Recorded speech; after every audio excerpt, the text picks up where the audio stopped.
জান্নাতে সহবাস কেমন হবে? হুরদের সাথে মিলন কি পার্থিব জগতের মতো? সেখানে কি সন্তান জন্ম দেওয়া সম্ভব? এই সব প্রশ্নের উত্তর আমরা খুঁজব কোরআন ও সহিহ হাদিসের আলোকে। জান্নাতে শারীরিক চাহিদা ও সক্ষমতা। আমাদের মনে প্রশ্ন জাগতে পারে, জান্নাতে কি মানুষের ক্ষুধা লাগবে? তারা কি ক্লান্তি অনুভব করবে? কিংবা মিলনের জন্য কি তাদের দুনিয়ার মতো সীমাবদ্ধতা থাকবে? ইসলামী বর্ণনা অনুযায়ী জান্নাতীবাসীরা কখনোই বৃদ্ধ হবে না। তারা হবে চিরযুবক, যাদের বয়স হবে সর্বদা ৩০ থেকে ৩৩ বছরের মধ্যে। জান্নাতে প্রস্রাব, পায়খানা বা কোনো প্রকার নাপাকির অস্তিত্ব নেই।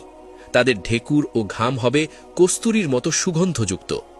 জান্নাতীদের শারীরিক সক্ষমতা সম্পর্কে মহানবী এক বিস্ময়কর তথ্য দিয়েছেন। এক হাদিসে এক সাহাবী প্রশ্ন করেছিলেন, হে আল্লাহর রসূল, আমরা কি জান্নাতে সহবাস করব?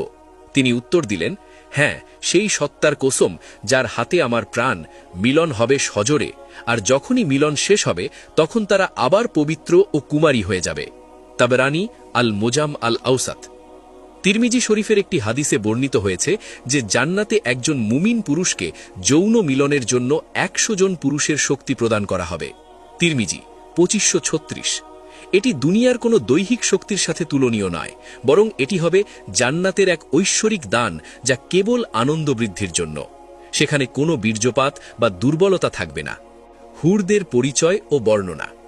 জান্নাতের অন্যতম শ্রেষ্ঠ নেয়ামত হল হুর।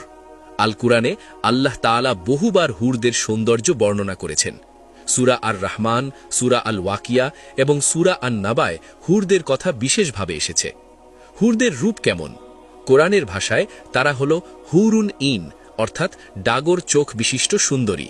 তাদের গায়ের চামড়া এতই স্বচ্ছ হবে যে হাড়ের মজ্জাও বাইরে থেকে দেখা যাবে।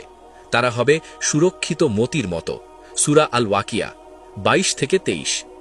হাদিসে এসেছে, যদি জান্নাতের কোনো একজন হুর দুনিয়ার দিকে উকি দিত, তাহলে আকাশ ও জমিনের মধ্যবর্তী সব কিছু আলোকিত হয়ে যেত এবং এর সুগন্ধে পৃথিবী ভরে যেত। এমনকি তাদের মাথার ওড়নাও এই গোটা পৃথিবী এবং এর ভেতরের সব সম্পদের চেয়ে দামি। সহিহ বুখারী। হুরদের আচরণ। তারা হবে অত্যন্ত লজ্জাবতী এবং কেবল তাদের স্বামীদের প্রতি অনুরাগী।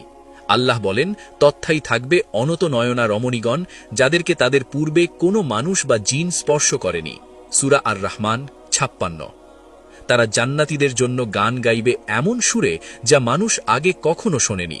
তারা বলবে, আমরা চিরস্থায়ী, আমরা কখনো মরণশীল নই, আমরা চিরসুখী, আমরা কখনো দুঃখিত হই না। দুনিয়ার স্ত্রী বনাম হুর।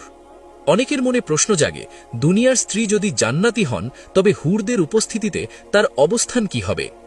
ইসলামী পণ্ডিতরা এবং হাদিস আমাদের এক অপূর্ব সংবাদ দেয়।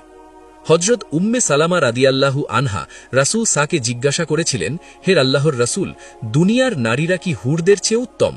রাসূল উত্তর দিলেন, হ্যাঁ, দুনিয়ার নারীরা জান্নাতি হুরদের চেয়েও শ্রেষ্ঠ হবে। ঠিক যেমন কাপড়ের আবরণের চেয়ে তার ভেতরের জিনিসটি বেশি সুন্দর হয়। উম্মে সালামা রাদিয়াল্লাহু আনহা আবার জিজ্ঞেস করলেন, কেন তারা শ্রেষ্ঠ হবে?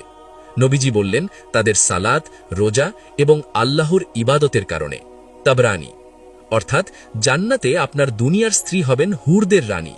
তার সৌন্দর্য হুরদের সৌন্দর্যকে ম্লান করে দেবে। আল্লাহ দুনিয়ার নারীদের নতুন করে সৃষ্টি করবেন। সূরা আল ওয়াকিয়াতে বলা হয়েছে, আমি জান্নাতি নারীদের বিশেষ রূপে সৃষ্টি করেছি।